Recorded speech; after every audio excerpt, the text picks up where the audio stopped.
Vous voulez mettre un franco-russe à la tête d'une centrale nucléaire? Ça vous pose pas un sujet d'intérêt national?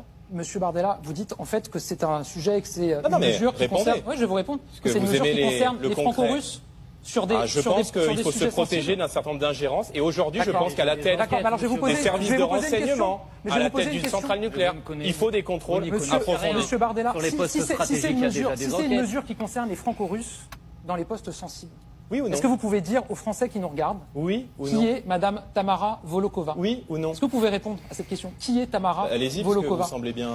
Tamara Volokova, c'est votre conseillère au groupe ID au Parlement européen, oui, qui vous représente à la Commission des Affaires étrangères sur les questions de sécurité et de défense. Il se trouve qu'elle est franco-russe, oui, qu'elle assiste à des réunions à huis clos. La Commission, c'est pas une centrale nucléaire. Mais qu'elle assiste à des réunions à huis clos avec des pour vous, le pays informations appartient à tout le monde. confidentielles. Donc, elle je pense assiste à des qu'avec moi, les services de l'État elle seront mieux assiste à des gardés. réunions à huis clos avec des informations confidentielles sur la guerre en Ukraine. Aïe aïe aïe aïe aïe aïe aïe, ça a été quand même la panade totale pour Jordan Bardella hier soir. Ça a été un peu la cata, entre la retraite à 66 ans, entre l'exonération des moins de 30 ans, entre cette histoire de sa conseillère là qui est franco-russe alors que le mec vient de dire qu'il mettrait pas des binationaux au poste important de la société et de la politique. Enfin là c'est gravissime, ça veut dire qu'il la connaît même pas en fait. Il ne sait même pas avec qui il travaille.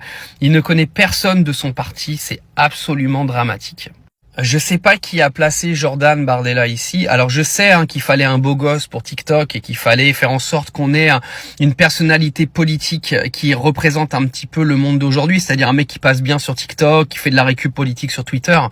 Là quand même, aller voter à 33-34% pour un clown pareil, mais vous imaginez même pas dans la panade dans laquelle vous allez vous fourrer.